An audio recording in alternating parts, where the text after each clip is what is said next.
We know that you want to be the deliberate creator of your experience, because creating by default is not satisfying.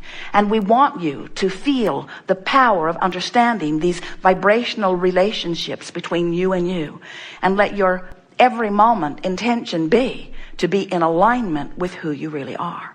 We'll talk about how to get into the vortex. We'll talk about how to stay in once you get there. We'll talk more about what the vortex is.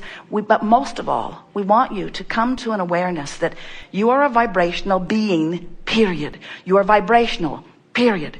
And if you will accept your vibrational nature, then what will begin to happen to you is you will feel the sweetness of looking forward into your vortex. In other words, it's like imagining the deliciousness of a relationship or of a physical condition or of a business that you're building or a book that you're writing. It's about imagining because you're imaging, because you can't see it. It's not manifested yet. So you have to use imagery. You have to use imagery to tune to it. And when you manage the imagery, you feel the alignment. In other words, when you click into that, Jerry and Esther will be driving and they will spend endless hours just musing sweet things. And as long as they're musing future experiences, it's so easy to stay fresh and pure and good feeling about it. But almost in the moment that they try to make the musing a now reality, or compare what they've been musing, no matter what the subject, whether it's a relationship with friends or a relationship with employees or relationships with vendors or relationships with publishers or relationships with public or relationship, it doesn't matter what the imagery is about. In the moment that they turn and look at reality, the feeling begins to dwindle and dissipate, and the high-flying good feeling begins to go away because reality is old news, and it will never be up to speed with what's in your vortex. It will never be up to speed, nor should it ever be. Now, sometimes our physical friends at this point begin to vibrationally groan. You don't do it out loud, but you think, what you're thinking is, oh, there's more of that vibrational mumbo jumbo. I can't spend my vibration. I can't sleep with my vibration. In other words, I really like the manifesting in this physical world that I call my reality.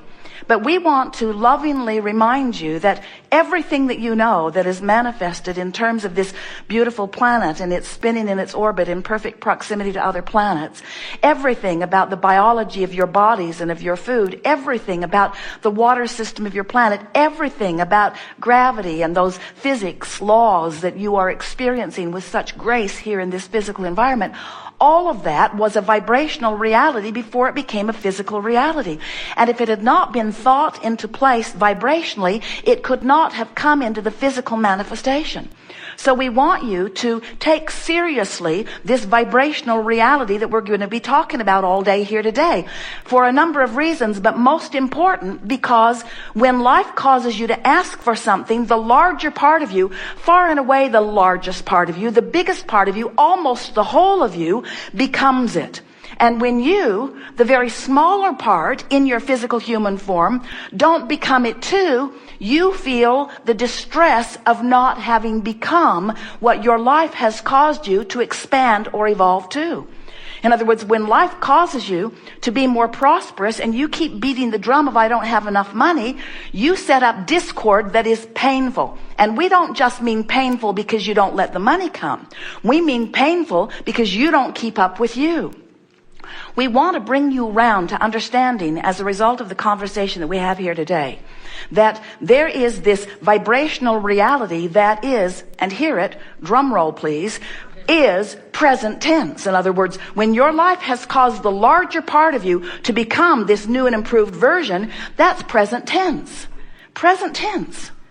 Jerry and Esther have been the last couple of Decembers in Australia, and it was a little unsettling to realize that while today is Saturday in Denver, it is Sunday in Australia. What's up with that?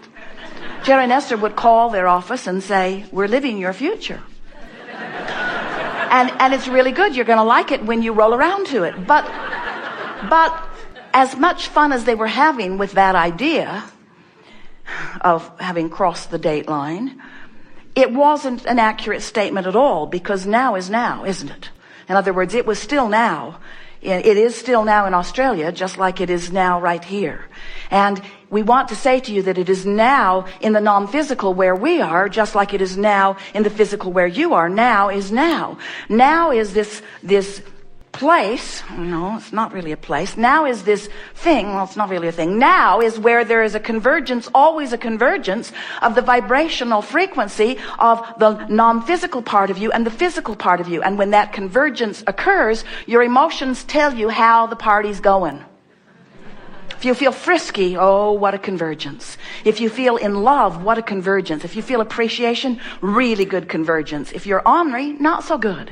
If you're fearful or doubtful, if you are depressed, not so good. If you're overwhelmed, not going that well. In other words, you've got to keep up to speed with you, or you're not living real time. And we want to convince you that this reality where we stand and where who you really are and all that you want is, in this vortex of creation, this vortex that has gathered all cooperative components of all that you've been asking for, this beingness of who you are, calling you constantly. And when you move in the direction of it, you feel the relief.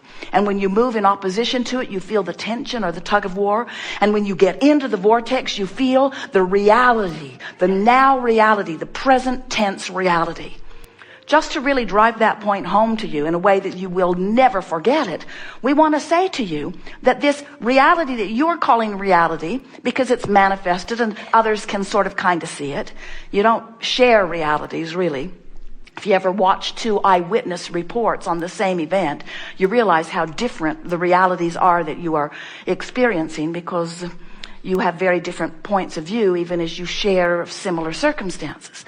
But this reality that you call reality, this knock on wood, manifested reality, what I'm having for breakfast reality, what money's in my bank account reality, what the doctors say my body is doing reality, that physical reality is old news. It's old news. It's past tense. Really it is. But you can't feel that. You can't know that unless you are feeling for the now reality. Now, there's always been a lag behind, a lag time of manifestation. That's a sort of buffer of time. And that's a good thing, because if you had instant manifestations, you'd be cleaning up a lot more messes than you are.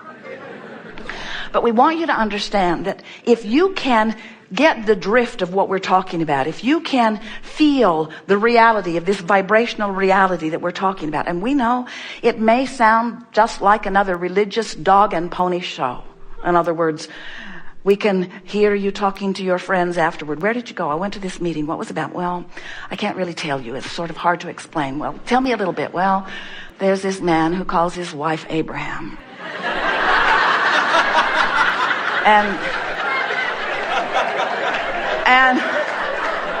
And she stands on the stage and makes an invisible circle and calls it the Vortex and tells us that everything we want is in there and that we should go in too.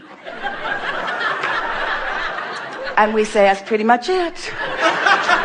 That's pretty much it. Because if you can accept the reality of this vortex, if you can accept the vibrational beingness of you, and we want you to test it with your own ability to test. We want you to pay attention to the way you feel. We want you to show yourself the reality of this vibrational reality. We want you to tune yourself to it deliberately and consciously, and then we want you to watch the vivid manifestation, the matching point by point of everything that you've been asking for once you align with that vibrational vortex.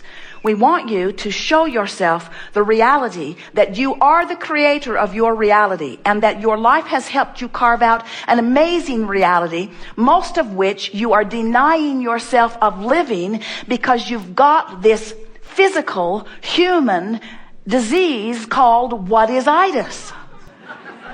You so want to explore what is. You so want to talk about what is. You want to compare your what is with others' what is. And we want you to understand that what is isn't what is, it's what was.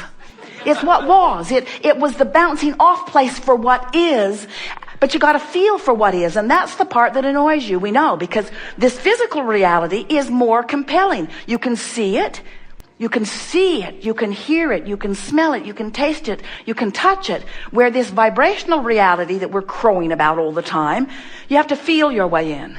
You have to feel your way in. It's where joy is. It's where love is. It's where confidence is. It's where clarity is. It's where stability is. It's where those good feelings are. It's where frisky is.